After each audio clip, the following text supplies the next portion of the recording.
Sean bienvenidos a este su espacio Dosis Alternativa. Les saludamos como siempre aquí frente al micrófono Jackson Vargas y Marilia García. Recuerden que pueden seguirnos e interactuar con nosotros a través de nuestras redes sociales en Twitter por @RCR750, también a través del Periscope y a través de nuestra página web rcr.tv, la radio que se ve. Y si no nos pueden sintonizar a esta hora, pueden buscar luego el video en nuestro canal de YouTube poniendo Radio Caracas Radio. Lo pueden ver el lunes, lo pueden ver el fin de semana, tranquilamente. Pueden dejar sus comentarios, pueden darle me gusta y... Importante dejar los comentarios, porque la idea de nosotros es mejorar cada día más nuestro espacio para que usted reciba el aporte que es el objetivo. Vuelvo y repito, de este programa. Y recibir también sugerencias de temas que les interese. Eso es importante también. Bien, amigos, hoy nuestro tema está referido a una peligrosa enfermedad que puede afectar nuestro sistema respiratorio y que es conocida como fibrosis pulmonar. Es por ello, Marilia, amigos, que hoy nos acompaña a través de la línea telefónica Ana Bielma, médico internista, neumonólogo y presidente de la Sociedad Médica del Hospital El Algodonal. Bienvenida, doctora.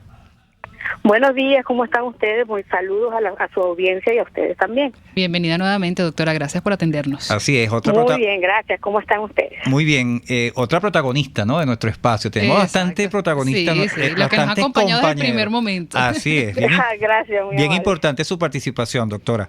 Vamos a empezar por la parte elemental, como siempre decimos aquí. ¿Qué es la fibrosis pulmonar? Ok, fíjense, primero tenemos que definir los términos para poder que la gente nos entienda, porque es un tema bastante complicado y bastante difícil de que las personas comunes, porque este programa es para que la gente entienda. Así es. Qué es lo que está pasando. Primero, el término fibrosis significa endurecimiento de algo. Recordemos que el pulmón es como un globo, se infla y se desinfla cuando nosotros respiramos. Cuando eso ocurre, hay un intercambio de algunos gases como el oxígeno y el CO2, que esa es la función del pulmón. Claro. Cuando hay fibrosis, esta función se pierde porque esa elasticidad del pulmón se pierde por algún tipo de enfermedades. Podemos citar de 150 a 200 enfermedades que pueden producir fibrosis pulmonar. Y voy a tratar de explicarlo en la forma más sencilla para que nos puedan entender. Ahí comienza primero con una inflamación del pulmón, y esa inflamación que se perpetúa en el tiempo hace que esta elasticidad del pulmón se pierda. Y entonces el pulmón forma cicatrices, y esas cicatrices hacen que ese pulmón se ponga rígido y pierde su función. Estas enfermedades se han catalogado y se han agrupado para poder entenderlas mejor. En el 2011 se hizo un consenso. En el 2013 ese consenso se volvió a mejorar, y el 2016 los que más han estudiado la parte de lo que es fibrosis pulmonar, se hizo otra actualización. Estas enfermedades se clasifican como enfermedades que alteran el intersticio pulmonar. El intersticio pulmonar es como el sostén del tejido pulmonar, y ahí es donde se hace el intercambio de lo que yo les hablo de los gases, del oxígeno y del CO2. Esas son, como siempre, disculpe que la interrumpa allí, doctora, un poco para ir la dinámica de la entrevista. Eso que usted nos acaba de decir, repítala por favor la palabra. Las enfermedades intersticiales pulmonares. Ajá, esa es como la red que siempre vemos cuando dibujamos el pulmón, ¿no? Eso es correcto. Ese es como un arbolito que vemos allí cuando estamos pequeños. Los arbolitos son los alvéolos. Y esos alvéolos están en contacto con ese intersticio, porque ahí es donde se hace el intercambio del oxígeno con los vasos. El oxígeno entra por los bronquios, llega a los alvéolos, y ahí se difunden los gases en el momento en que pasa la sangre. Ajá. ¿Y qué es lo que pasa con eso, con esa parte? Ajá. Ese intersticio se daña. Es decir, se hace una cicatriz y se pierde esa capacidad de intercambio de oxígeno, porque ese pulmón estuvo mucho tiempo enfermo, inflamado, y llegó a ser una cicatriz. ¿Okay? Estas enfermedades se clasifican. Hay enfermedades que son producto cuando estás en exposición en tu ocupación, ¿ok? Por inhalación de polvos orgánicos o polvos inorgánicos, por radiación. Algunos medicamentos también producen cicatrización o fibrosis del pulmón, de algunas enfermedades infecciosas y algunas enfermedades ya genéticas que ya están que se estudian, ¿ok? Claro. ¿Y enfermedades infecciosas como cuáles, doctora? Las enfermedades infecciosas como la tuberculosis, como las micosis, ¿ok? Son mayormente estas enfermedades granulomatosas, infecciosas, que pueden ocasionar en ocasiones fibrosis pulmonar. Doctora, usted está dando las explicaciones y habla sobre la inflamación del pulmón, ¿no? Como primera parte de este proceso para llegar a esta etapa de la fibrosis, ¿no? Entendí Sí, que eso es así. Pero si esa inflamación se está dando, yo como afectado empiezo a manifestar algún síntoma que me diga, mira, algo te está pasando con el pulmón. Digo, de repente mi respiración no se expresa o no es como debería ser. Sí, correcto. Fíjate, en ocasiones esta inflamación pasan inadvertidas porque no dan síntomas. ¿Okay? Pero no quiero adelantarme todavía a decirte los síntomas, sin antes hablarte más de la introducción de la enfermedad, porque cuando hablamos de fibrosis pulmonar es muy amplio. Claro. Entonces tenemos que como dividirlas. Tenemos las enfermedades intersticiales que pueden provocar fibrosis pulmonar y definitivamente tenemos que estudiarlas casi que como por descarte, porque son muy difíciles. Entonces tenemos que ir poco a poco dilucidando cuál es. Y eso lo hacemos con la historia clínica y, por supuesto, conversando con el paciente, porque entonces es cuando tú le tienes que preguntar, ¿usted está expuesto a algo? ¿Usted recibe algún medicamento? ¿Usted recibió radioterapia? Por ejemplo, en los pacientes. Es la etapa de diagnóstico, pues. Exactamente. Y una de las primeras enfermedades que sí tiene ese nombre de fibrosis pulmonar idiopática es la que más se ha estudiado, y por haber estudiado más este tipo de enfermedades que conocemos un poco más de la fibrosis pulmonar y conocemos más el manejo y el tratamiento, debido a que esta enfermedad se estudió más a fondo. Esta fibrosis pulmonar idiopática es más común en los hombres mayores de 50 años y casi nunca nos dan síntomas precoces. Cuando ya nos llegan los pacientes, pues el paciente ya trae los síntomas por mucho tiempo y en ocasiones ya es muy tarde el momento en que nosotros los vemos. O sea que es peligrosa, es silenciosa, ¿no? Es una enfermedad silenciosa. Esto para ir parte poco a poco, ¿no, doctora? Para que la gente vaya más o menos ubicándose, nuestros amigos oyentes. Esta parte que usted habla de los hombres, ¿qué? Mayores de 50 años. Mayores de 50 años. De 50 años. Si a eso le añadimos que fuma, si a eso le añadimos que están expuestos, como las personas que trabajan en la construcción, que están expuestos al polvo, el cemento, esos candidatos son aún más, esa cifra. Mayores riesgos. Exacto, ese riesgo aumenta en esos hombres de 50 años. Correctamente, sí, señor. Fíjense que los síntomas pulmonares casi son comunes en cualquier patología pulmonar. Todo el mundo tiene tos, en ocasiones pueden tener flema, en ocasiones no, y todo el mundo se cansa, ¿verdad? Sí. Entonces, en ocasiones esos síntomas son tan leves que la gente no le presta atención y nunca acuden al médico. Cuando esta sintomatología se acentúa el cansancio. Por ejemplo, yo trabajo en un tercer piso, siempre he subido los 3 pisos, óchale, ahora desde hace un mes, 2 meses, yo llego al primer piso y me siento cansado. Eso no es normal, algo está pasando. Cuando estos síntomas se van acentuando, el cansancio, la tos, es importante recalcar que la tos en esta enfermedad es seca, nunca tiene expectoración, y el paciente, además de eso, comienza a perder peso, pierde su musculatura. Eso nos hace pensar de que algo está pasando en ese pulmón y el paciente debe acudir a un médico, ya sea general o internista, y después cuando se hacen los primeros estudios, pues ese paciente será remitido al neumonólogo.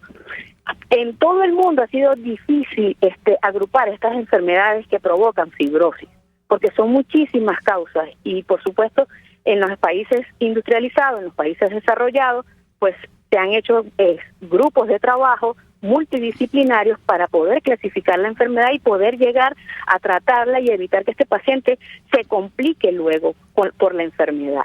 Así es, bueno, doctora, con estos puntos importantes creo que nos asomó allá los síntomas, pero al regreso vamos a tratar más sobre esta enfermedad fibrosis pulmonar. Como bien lo decía la doctora, son muchas causas, agrupan muchas enfermedades, más de 200 enfermedades que pueden agrupar esta infección, pero al regreso ampliamos más sobre esta enfermedad fibrosis pulmonar. Ya regresamos con más de Dosis Alternativa. Volvemos en breve con más Dosis Alternativa. Porque en la gama de posibilidades, usted toma la decisión. Solo por RCR 750 AM y rcr.tv. Puede seguir nuestra programación a través de rcr.tv, la radio que se ve. Mis amigos, quiero hablarles de Dilab Biodiagnóstica, un nuevo laboratorio clínico con un concepto original. Además de estar dotado con los equipos de la más reciente tecnología y el personal de más alta calificación, Dilab Biodiagnóstica te ofrece ambiente y trato amables y los precios más económicos en todos tus exámenes de laboratorio. Pide tu cita en el 0212-945-5788. Dilab Biodiagnóstica. Precisión y confianza en laboratorio clínico. Ellos sí que no saben nada. Y así nos va. El espacio donde se tocan los temas más candentes de interés político y nacional. Y así nos va. En este programa, la picardía y el humor inteligente son los protagonistas. Pura cabilla. Lara y Hernández descosen y revelan los secretos más oscuros del acontecer político. Y así nos va. De lunes a viernes a las 4 de la tarde. Por RCR 750 AM. Les estamos presentando Dosis Alternativa con Marilia García y Jackson Vargas. Solo por RCR 750 AM y rcr.tv, la radio que se ve. Bien amigos, ya estamos de regreso en Dosis Alternativa. Hoy estamos hablando sobre la fibrosis pulmonar. Para ello nos acompaña vía telefónica Ana Bielma, médico internista, neumonólogo y presidente de la Sociedad Médica del Hospital El Algodonal. En la parte anterior nos explicaba un poco sobre las causas de esta enfermedad. Son más de 200 enfermedades que se pueden agrupar. Pueden ser por infecciosas, pueden ser genéticas. También nos dijo un poco sobre los síntomas y ahí me quiero detener. Decía la tos seca, pérdida de peso, también hay más cansancio al subir escaleras. Pero ¿qué otros síntomas nos pueden alertar sobre esta enfermedad? Porque yo creo que se parece mucho a estas enfermedades infecciosas. No, Marilia, como la tuberculosis. Y antes de que responda la doctora, que también le iba a hacer el comentario, es que la tos, el subir y sentir más cansancio, de repente mucha gente lo asocia con la edad. Exacto. Es decir, y entonces por ahí pasa desapercibido, pues, no se toma la importancia. Dice, no, esto es normal que tengo la edad que tengo y es normal que me canse. Exacto. ¿No? Entonces por eso quisiera saber qué otros síntomas nos puede decir, no, mira, yo tengo que asistir al internista o al especialista para que me evalúe. Muy bien, exacto. Eso es importante de decir, que tratar de que la gente siempre busca alguna excusa para no acudirnos a nuestras consultas, pero no es normal que el paciente se canse, que el paciente tenga tos. La tos es un mecanismo de reflejo del pulmón que dice que algo está pasando. Uno no puede tener tos todos los días. Entonces, eso es un signo de alarma. La otra cosa que puede pasar y que el paciente lo nota es cambios de coloración, sea en la boca o en los dedos de la mano o los dedos de los pies. Ese cambio de coloración es una coloración azulada que uno le llama, el término médico se llama cianosis. Los otros síntomas que puede tener el paciente ya son complicaciones de la enfermedad por sí. Es decir, este paciente tiene tiempo enfermo y va a presentar ya otro tipo de síntomas que tienen que ver con las complicaciones. Recuerden que el pulmón trabaja en conjunto con el corazón. Y cuando tenemos algún problema pulmonar en forma crónica, donde está involucrado la disminución del oxígeno, en términos médicos significa hipoxemia. Cuando esta hipoxemia se mantiene con el tiempo, va a haber cambios en nuestro corazón. El corazón tiene 4 cavidades, 2 cavidades izquierdas y 2 cavidades derechas. Las cavidades derechas trabajan en conjunto con el pulmón. Si el pulmón está enfermo y se mantiene sin oxígeno en nuestro cuerpo, ese lado derecho, el corazón, va a comenzar a crecer y va a ser insuficiente y va a caer en una insuficiencia cardíaca derecha el paciente. Y va a tener estos síntomas de insuficiencia cardíaca, que son edema, es decir, se hincha, empiezan a hincharse los pies, empiezan a hincharse la cara, empiezan a hincharse el abdomen por retención de líquido, y ese líquido también puede ir a los pulmones y provocar acentuación de ese problema pulmonar y de esa insuficiencia pulmonar. O sea, hasta dónde nos puede llevar todo esto si no es chequeado previamente. Sí, correcto. Las complicaciones de las enfermedades que provocan fibrosis pulmonar, quiero hacer hincapié que no es una enfermedad infecciosa, que puede ser ocasionada por algo infeccioso, sí, pero no es una enfermedad infecciosa, es una enfermedad que provoca cicatrización del pulmón. Y esa cicatrización hace que el pulmón no funcione como es y no haya un intercambio de oxígeno y el paciente cae en insuficiencia respiratoria. Y esa insuficiencia respiratoria está dada por la hipoxemia sostenida, es decir, la falta de oxígeno en nuestro cuerpo. Claro. Y eso nos va a llevar a tener esta complicación que se llama insuficiencia cardíaca derecha, y a la larga nos va a provocar algo que se llama hipertensión pulmonar. Y esa hipertensión pulmonar, que significa que es el aumento de la presión de la arteria pulmonar, nos va a ocasionar otros síntomas, como es el acumulamiento de líquido, la hinchazón, el que le llamamos científicamente edema.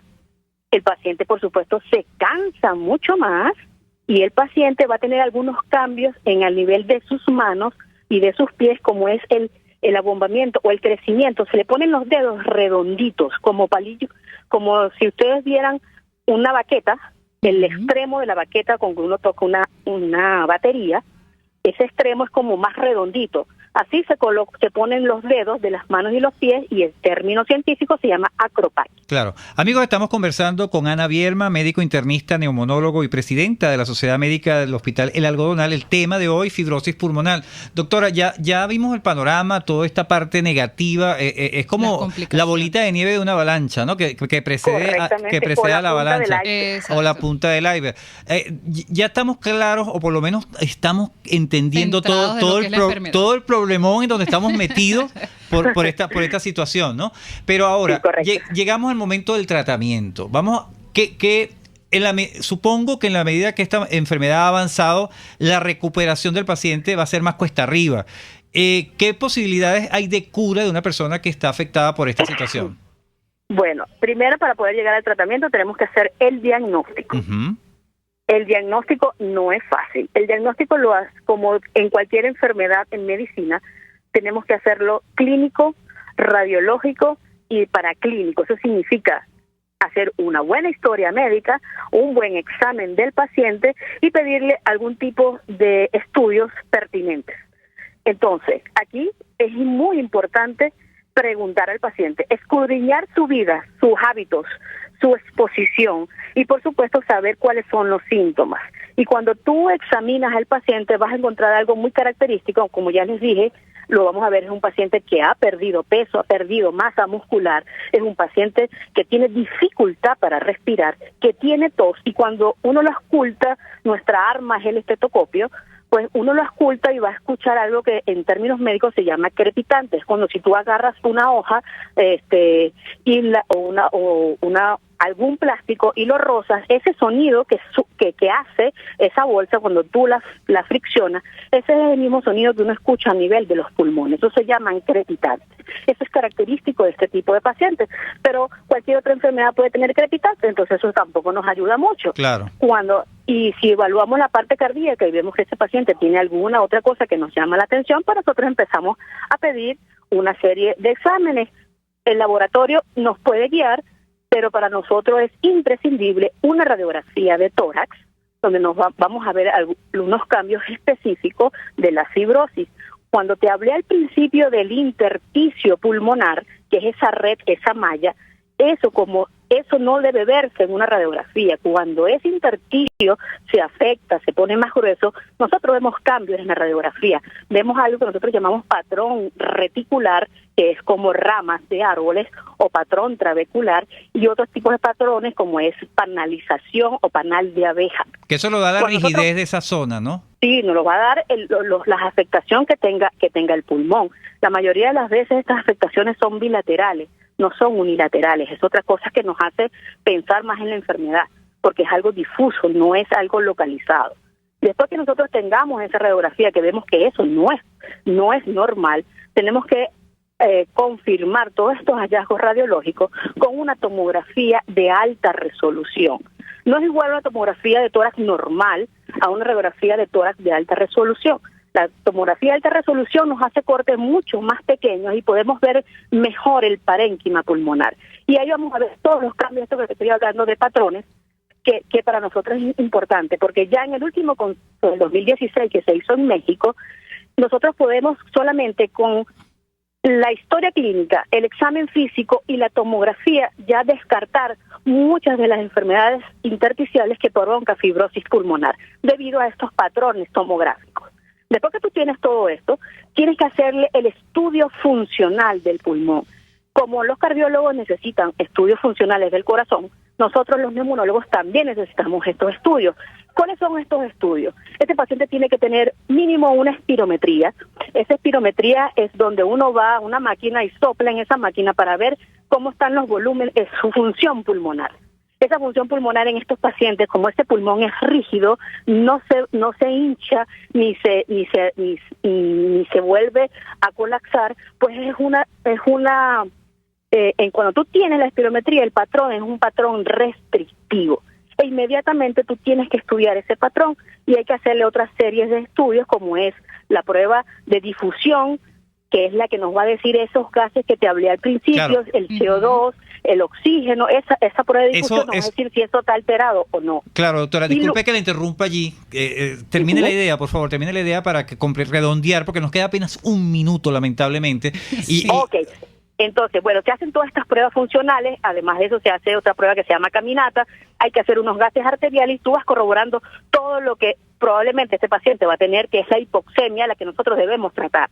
Cuando llegamos al tratamiento, si el paciente lo tenemos en la fase preliminar o en la fase temprana de la enfermedad, tú puedes ayudarlo mucho más, pues vas a ayudarlo con algún tipo de inhalador que está en controversia, porque cuando ya tú tienes fibrosis, lamentablemente los inhaladores no van a hacer mucho. Y en el 2011 se hizo un estudio donde habían los medicamentos antiinflamatorios, porque creíamos que todo iniciaba con una inflamación. Resulta que en los nuevos estudios, pues ya el paciente pasa directo a una fibrosis, ya no hay necesidad de que haya inflamación, sino pasa a fibrosis, y entonces los antiinflamatorios no nos hacen ningún tipo de efecto en este paciente. Entonces utilizábamos esteroides, y esos esteroides vía oral o vía inhalado, pues en algunos pacientes había mejoría, pero en otros no. Al ver estas discordancias, pues se hizo nuevamente otro estudio y se involucraron unos medicamentos nuevos para frenar esta fibrosis. Pero lamentablemente en los resultados de estos estudios, pues tampoco hubo mucha mejoría, claro, de ese freno de la fibrosis. Doctora, lamentablemente se nos acabó el tiempo. Lamentablemente se nos acabó el tiempo. La recomendación final para no llegar a este término. En 10 segundos. Ok, al final el paciente tiene que ir a rehabilitación y utilizar oxígeno domiciliario. Sus redes sociales, doctora, rapidito para antes de despedirnos. ¿Cómo no? Mi correo es internista07@gmail.com. Mi Instagram, Ana Isolina del Marrangel. Okay. Y bueno, pues tengo que decir que el hospital pues tiene sus puertas abiertas para la gente que nos pueda visitar, pero con nuestras limitaciones que tenemos, que todos conocemos, y por supuesto estamos también en la consulta privada. Igual, bueno, también nosotros tenemos Instagram en el programa, @dosis alternativa, y también podemos, quizás con la doctora nos dé un poquito más de detalles del programa y podrán ahí buscar información.